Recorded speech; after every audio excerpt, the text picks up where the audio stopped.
Bonjour.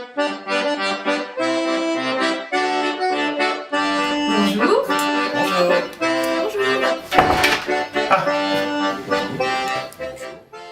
Julie Bayard, oui, Julie Bayard. C'est lui.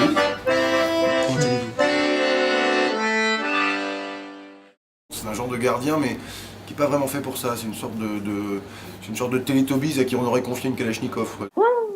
Quelle merde. Ah non, c'est la dernière fois que je transite par chemin de fer. Hein. C'est un petit garçon, c'est un garçon qui est très gentil, qui est un petit peu naïf. Comment dire, un chien. Le Moreau, là, c'est celui de la fille qui a un train mais qui n'a pas de place. Voilà. C'est un personnage assez pervers, pas antipathique, Un véritable salaud, quoi. mais sympathique quand même. C'est un personnage haut en couleur, pour moi c'est le rôle principal. Tabar, c'est un garçon qui est très propre sur lui. C'est un rôle de composition donc. Je vais organiser une petite révolution. Alors, je joue la fille, enfin, la mère de... Oh, comment elle s'appelle ma fille déjà? Il veut voir le bonheur, il veut connaître le bonheur et l'amour. Il n'est qu'amour d'ailleurs. Vous savez, il y a une phrase j'aime beaucoup, une phrase de Sainte Thérèse de Lisieux qui dit « Je veux tout, je prends tout ». Et je trouve que d'une certaine façon, Sainte-Pons, c'est le contraire.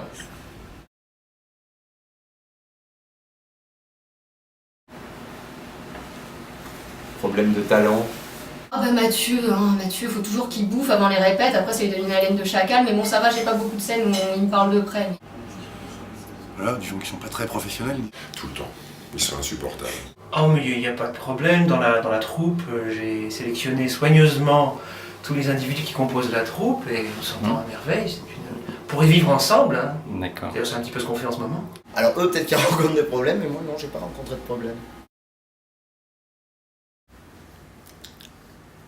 C'est pas les perdreaux de l'année. Ah, attendez, il y a un boy scout qui me demande quelque chose. Ils sont ponctuels. Beaucoup de douceur également. Ils fonctionnent un peu comme un couple, hein. Je sais pas si vous avez remarqué. Papa et maman, bah... Un peu... Ce sont des gens aimants. Ouh, bah c'est pas du tout un boy scout.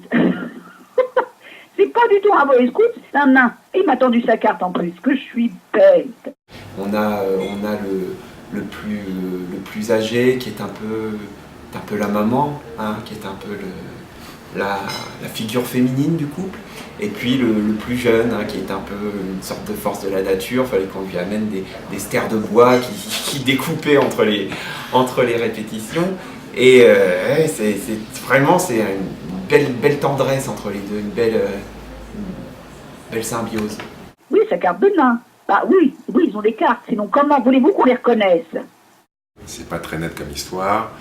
Derrière, il y a un vécu, il y a un historique, il y a des choses qui sont...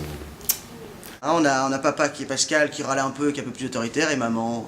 Disons que des fois, ils disent un truc, le soir ils s'en parlent tous les deux, alors ils changent d'avis, le lendemain ils disent autre chose. Et chaque jour, il nous renvoie un petit texto pour nous dire « N'oubliez pas, ce soir », avec toujours un petit bisou. C'est maman. Ils aiment ce qu'ils font, c'est bien. C'est bien. C'est une brute. En fait, je ne devais pas être metteur en scène au départ. J'ai dû devenir metteur en scène pour redonner de la cohérence à la pièce. Un garçon qui ne connaît que la force comme moyen d'expression, donc... Il n'a pas compris sa propre pièce et donc j'ai dû sauver les meubles, j'ai dû lui faire le pompier, en quelque sorte. Je crois que je lui ai fait beaucoup de bien.